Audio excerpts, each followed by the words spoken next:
Hello, everybody. It is Thursday, June the 5th, 2025. Universities continue to be in the headlines in Donald Trump's America.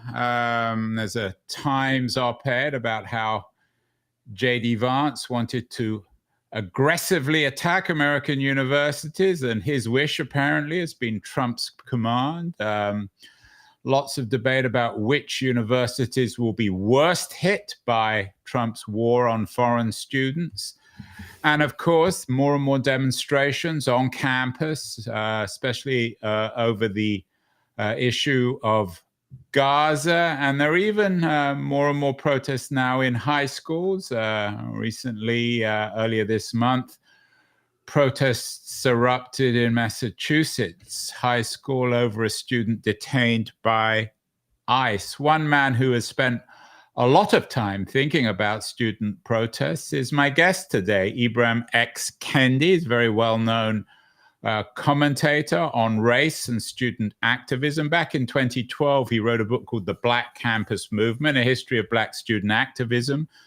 The book has been reissued with a new introduction, and I'm thrilled and honored that Ibram X Kendi is joining us from Boston, Massachusetts. Ibram, is history repeating itself 50 years after the 60s? In certain ways, it is, in that when Black students first organized Black student unions, when they first started issuing requests and demands to diversify their campuses, to bring on more Black students in faculty and administrators, to create the discipline of Black studies so that their experiences, their cultures, their histories are reflected in the curriculum. When they first engaged in this activism in the late 1960s, those who opposed it were using some of the same talking points that Trump officials are using now to undermine anti-racist efforts on college campuses. So in that way, I think history is repeating itself.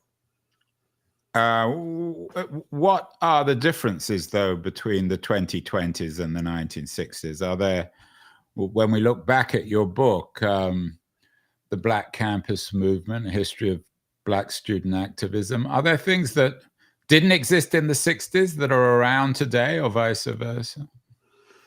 I think one of the biggest differences is that the federal government, for the most part, was using its power to ensure that campuses were desegregated. And right now, the federal government is largely using its power to resegregate American campuses. I think another major difference is when those students were engaged in activism in the late 1960s, most college campuses did not necessarily have campus police forces, which then could be used to suppress those demonstrations. Now, almost every major college campus has a pretty significant police force that are being used to suppress demonstrations. Ibram, a lot of people will know you from your book, How to Be an Anti-Racist, a huge bestseller, also stamped, and you've got a new book out on Malcolm X, written for kids. Malcolm Lives for students. People will be less familiar with this work, The Black Campus Movement, which you wrote in 2012. I know that you've said that this book and the research for it still represents the foundations of your later work, which is better known. Why is this book so important to you? Well, I would say first, it was a book about people who, in this case, Black students and their allies of different racial groups, who recognized the problem of racism on their college campuses and decided that they were going to try to combat that racism and thereby be anti-racist. So my later work really documenting what racism looks like and even what it means to challenge racism and thereby be anti-racist. I certainly first saw that and really documented that through the Black campus movement. But I would also say that these students developed a more sophisticated understanding of racism during the Black campus movement. And so for the longest, we had been taught that racism, or I should specifically say racist ideas, were only, let's say, segregationist ideas, or only notions that suggested, let's say, that Black people were genetically different and inferior.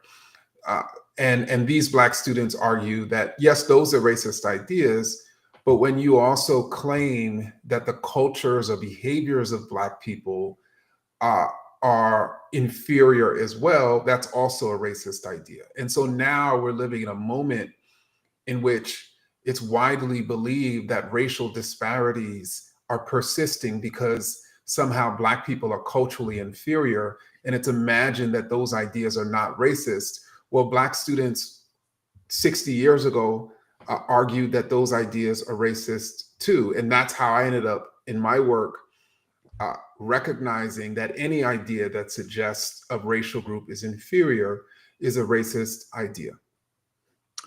A lot of the campus protests these days, as I said in the introduction, is about Gaza and the issue of Palestine. Anti-Semitism is also an enormously controversial subject. On and off campus, Trump is using it to try to shut down some universities. Some people seem to be suggesting that Palestinians, or the plight of Palestinians in the 2020s, or indeed over the last 60 or 70 years, is comparable to the plight of African Americans. How do you think about this? It's an extremely controversial issue. It is a controversial issue, but I don't think it necessarily needs to be a controversial issue. You know, for instance, in that Black people in the United States, just like in other countries, have faced racist violence. And typically those who engaged in this aggressive form of racist violence, let's take the Ku Klux Klan, argue that Black people themselves were the aggressors and that they were defending themselves against these Black aggressors. Typically, Black people were also described as quote unquote human animals. And I use that term because you had some Israeli leaders who have described Palestinians as quote unquote human animals. It's imagined that the genocide of Palestinians in Gaza isn't, you have those who are arguing that it's not a genocide. They're arguing that these are self-defensive or defensive measures. So upwards of 50,000 people dying, mostly women and children, somehow is a defensive measure. So there's those sort of similarities, you know, in that this violence against Palestinians being justified as somehow defensive, at the same time those Palestinian victims are being described as animals. That's precisely how it's happened for Black Americans over the course of history. And I think that's why you see many Black Americans seeing themselves in Palestinian victims and thereby engaging in activism against the genocide. And what do you make of some conservatives who suggest that the same thing is now happening in South Africa to whites? Well, I would ask them for evidence because they haven't been able to turn up any evidence of a genocide. And indeed, you have some Republicans who've gone over to South Africa and have come back and said they couldn't find any evidence that white people were facing a genocide. So I would simply ask for evidence. We all the major human rights organizations in the world have documented what's happening in Gaza. They have not turned up any evidence about white people being subjected to genocide in South Africa. What about the differences between race and religion? It's not hard for most of us to distinguish visually, at least, between Black and white Americans, although often it's a little more complicated than it seems. But it's hard to distinguish racially between Israelis and Palestinians. Is there a difference between religious discrimination and racial discrimination, or is discrimination independent of race, religion, gender, or any of these other issues? Well, I do think it's important for us to understand that uh, that racism, that there are distinctions between, let's say, racism and Islamophobia, for example, or the type of anti-Semitism in which the perpetrator imagines that Jewish people are a different religion. And I say the type of anti-Semitism because depending on the person, whether the perpetrator or the victim, uh, there's there's constructs of being Jewish as a racial construct, as an ethnic construct, and a religious construct. And so, but I do think again it is important to distinguish between when someone is being violated or harmed because of their religion and because of their race. And part of the way in which that operates, is because typically race is about what you look like, while of course religion is typically what you believe. Ibram, you're talking to me from Boston University. That's where you made a name for yourself. The BU Center for Anti-Racist Research was one, I think, that you were involved in developing and founding.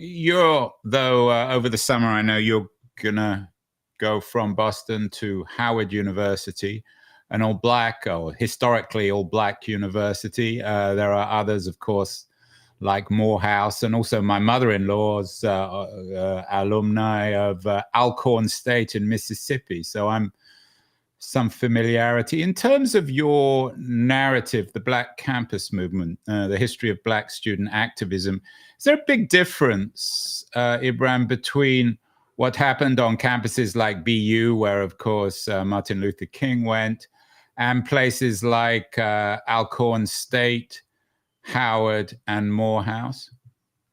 So there were differences, and indeed the Black Campus Movement, which chronicled Black student activism on college campuses, and not only chronicled that activism at historically white colleges and universities, but also historically Black colleges and universities. And typically at HBCUs, students organized and took over student government associations, while at HWCUs, they organized Black student unions.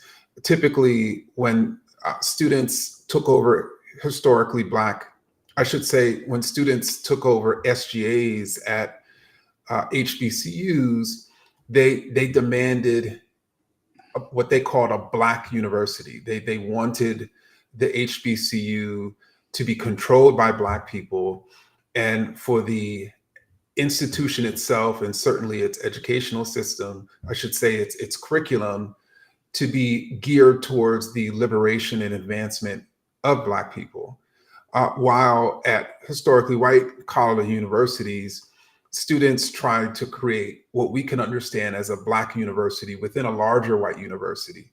And they thought that the centerpiece of such a Black university was Black studies, was the discipline of Black studies, which for them would execute precisely what the HBCU would do, which is that these departments would teach students, particularly Black students, but not only Black students, and give them the tools to advance or liberate Black people from racism and white supremacy.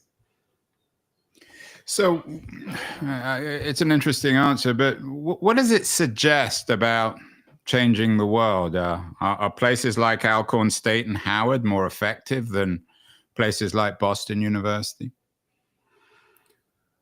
It's hard to say what's necessarily more effective, but what I will say is that the activists who were at HBCUs, who were trying to transform them, believed that those HBCUs could be more effective, and particularly more effective in advancing the Black community.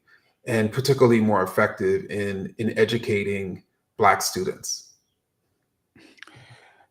Your book is called, or the 2012 book, which has just been reissued with the new foreword, The Black Campus Movement. Weren't there more than one movement? Weren't there divisions? I mean, you've just got this new book out about Malcolm X, of course. Malcolm X and other Black leaders like Martin Luther King didn't agree on everything. What were the most interesting, shall we say, ideological divisions within the Black campus movement of the 60s and 70s? So this was a movement that largely started in 1965 and had ended by 1972.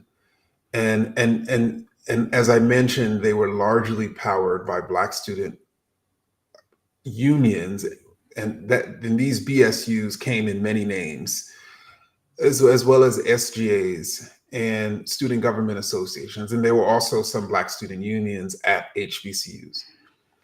Now, you had students who they disagreed both on strategy and goals. So to give an example, when it came to the goal, you had some students who saw Black studies as an entity that would more or less desegregate the existing disciplines. And so to give an example, they thought that a Black history class could ensure that history more broadly in the history department was teaching also about Black people. And so then they decided they wanted to put those collection of, let's say, Black studies courses in together, but ultimately they would be a part of the existing disciplines. And then you had other students who felt that they needed Black studies to be completely separate from those existing disciplines. And then you had other students who argued for both, right? To really desegregate the existing disciplines and create a new discipline, which they called Black studies. And then when they started fighting for Black studies, there were all sorts of disagreements in terms of how. You had some students who wanted to go through the traditional means of sort of presenting it to the faculty, lobbying for it to be introduced. You had other students who argued that they should protest and disrupt the campus in order to get Black studies instituted. When you think about Black studies, when there were African American students in the 60s or 70s or even today who go to university to become lawyers or doctors or engineers, what's the argument for Black studies from their point of view if their focus is on some other professional goal? So to give an example, if you go to a university to become a doctor, and let's say you are Black, or let's say if you're white or Latino, but you decide you want to take care of patients that are predominantly Black. These students argued that you would become a better doctor if you understood the history and cultures and experiences of the patients that you're seeking to serve. And that, frankly, would hold for any profession, that you're a more effective professional when you have an expert or proficient knowledge of the group of people you're seeking to serve or you're seeking to help. And so that became thereby the justification at a professional level for Black studies. But even beyond that, these students argued that that professionals shouldn't just go into the Black community seeking to treat Black patients and essentially take their money home and take care, and sort of build up their wealth. These Black students argued that professionals should be seeking to be a part of a larger group of people trying to eliminate racism and other injustices that are impacting our society. How does that, though, work for engineering, for example, for building bridges or physical bridges or roads. Why is that in any way relatable to ethnicity, to blackness or whiteness or brownness? So most Black communities in the United States have faced physical structures like bridges and roads cutting through their communities, breaking up their communities, creating, let's say, pollution in their communities. And you've had some engineers who are completely oblivious to the history, let's say, of roads being built through Black communities and thereby displacing people and breaking up communities, while you've had other engineers who figured out ways to divert those bridges around those communities or create roadways that don't actually increase pollution, in the communities that those bridges are by. And so therefore it not only becomes a mechanism that's helpful for travel, but it also becomes a mechanism that doesn't necessarily harm the community that's near those travelers. What does that mean, for example, for an African American student of engineering who rejects that argument, who simply says, I accept what you're saying, but I don't really agree that building bridges or building roads has nothing to do with race, has nothing even to do with my own cultural history of my people. What does that mean for them, in your view? Well, first, I would say that anything that is designed is culturally rooted. And what that means is if we go all over the world and see how buildings are designed, how bridges are designed, how clothes are designed, creativity and design is culturally rooted. So there are different ways in which the same type of entity is designed. And so for any student, whether African American or non-African American, to reject that truth, I think it's important for them to probably, have a better understanding of the different ways in which things are created around the world and even engineered. I think for that student to not recognize the history of how engineers have actually undermined and harmed Black people is, again, a student that's woefully ignorant about their own history of their discipline. And so to me, this isn't necessarily, I just think that it's important for every student, whether they're a Black student or not a Black student, to be aware of and knowledgeable, about their own field. So we can never escape culture, but in America, in the first or second quarter of the 21st century, there is increasing people of mixed race of one kind or another, where it's hard to disentangle one's blackness, one's brownness, one's whiteness. What does that mean? Well, that means that from the standpoint of ancestry, yes, it can be difficult to use American concepts of the one drop rule and determine based on that sort of fictitious idea whether the person is quote unquote Black or white. But what we can do is that person was likely raised in a particular culture or multiple cultures, depending on if their parents came from different cultures. And we can then see that person's culture or multiple cultures based in the language that they use, based on how they design, based on how they dance, based on the music that they enjoy. So we can never, Ibram, escape our own culture. We have a responsibility to be genealogists of our own descendancy. Is that fair? Well, people, I think I don't think. To know ourselves, to understand ourselves, not just in America, but in the world more broadly? Well, what I'm saying is that I think that people are raised in particular cultures, and I think that I don't think anyone should imagine that they are not raised in a culture or cultures. I don't think people should look down on the culture that they were raised in. But I do think people have the ability and freedom to learn another culture, to even transform their own personal sort of cultural ways.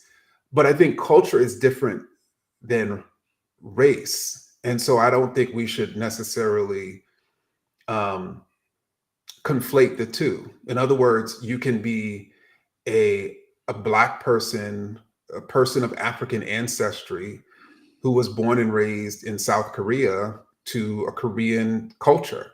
And so even though your ancestry is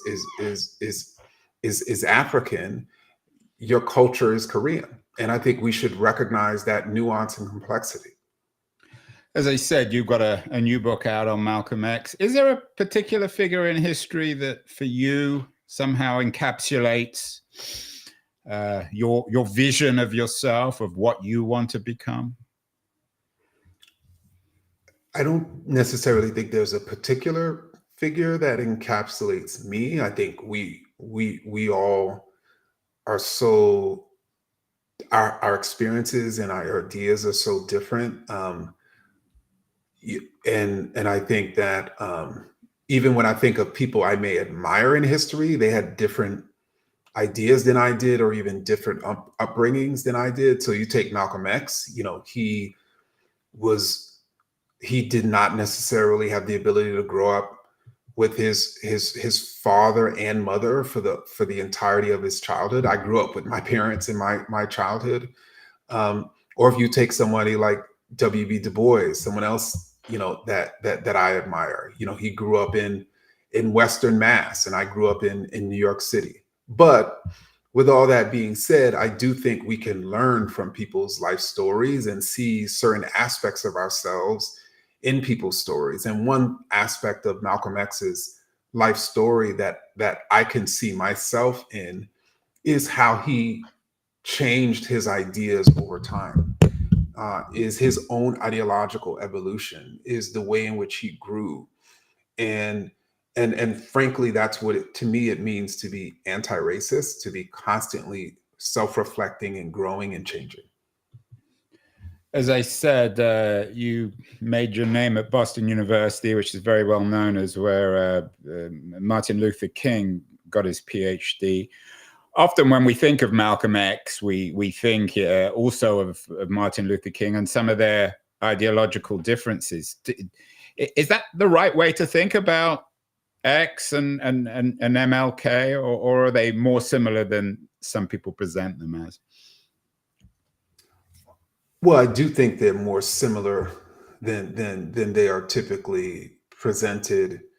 They both wanted Black people to be liberated from racism. They both wanted Black people to be treated with dignity and respect. They both did not want Black people to be subjected to racist violence. They both felt that Black people should not be controlled and dominated by others. How they both imagined Black people would reach that point was different. But I think too often we get caught up on ideological differences, as opposed to seeing the ways in which people shared ideas. And certainly Martin Luther King and Malcolm X were both seriously committed to ending racism and to, Black freedom. Ibram, when I heard I was going to interview you, I have to admit, and I'm generally not particularly nervous, I was slightly nervous. I thought, my God, this guy is a lightning rod. You seem incredibly reasonable. Why are you such a lightning rod? In my research, I mean, New York Times recently had a piece about you facing a reckoning of your own. There are some very critical pieces. I'm sure you've read them about your own downfall. I found something in the New York Post about you being another fraud. What is it about you that makes you so controversial? You seem almost disappointingly reasonable. Shock me, Ibram. Well, again, I think when someone in this country is reasonable and their ideas are evidence based and they're producing scholarship that's based on rigorous research, and you don't want people to take their work seriously and take their ideas seriously, what you're going to attempt to do, or I should say what these propagandists have attempted to do, has been to essentially make the person scary, right? Sort of make me into this boogeyman so that people won't come to my work, so that people won't take my work seriously, because they fear if people come to my work and take it seriously, then they'll have a better understanding of what racism is and how to combat it. So if you're trying to conserve racism, you're going to try to keep people away from that clarity. And I think, and that's the unfortunate situation. I've at the same time understood that. At the same time, I've tried not to take it personally. Don't you ever get angry though when you see these pieces? Don't you ever want to punch someone in the face?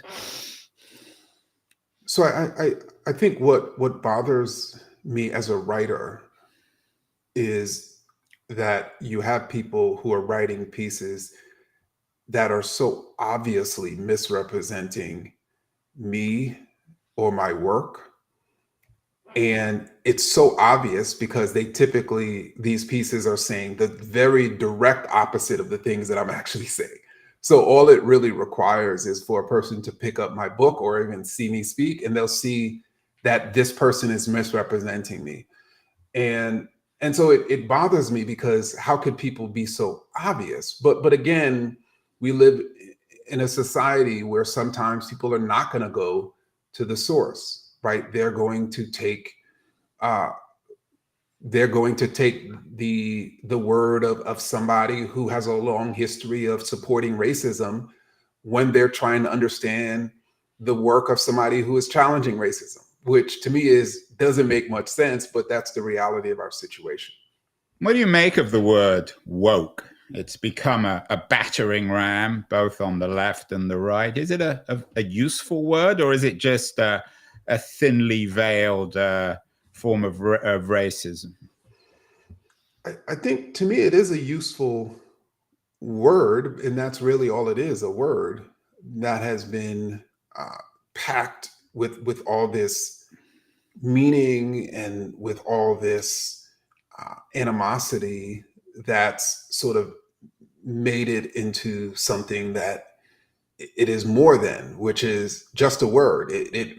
For those who started using that term, particularly Black thinkers and intellectuals, they started using the term because they recognized the ways in which propaganda, particularly racist propaganda, could put people to sleep, which is to say, if you believe racist ideas that Black people are violent and dangerous super predators, then you're not going to be awake to the racist policies and practices that are actually causing Black people to die at higher rates from police violence or even be incarcerated. You're going to be completely asleep. So, those who are woke are actually awake to the reality of racism, while those who are asleep, have been essentially put to sleep by racist ideas.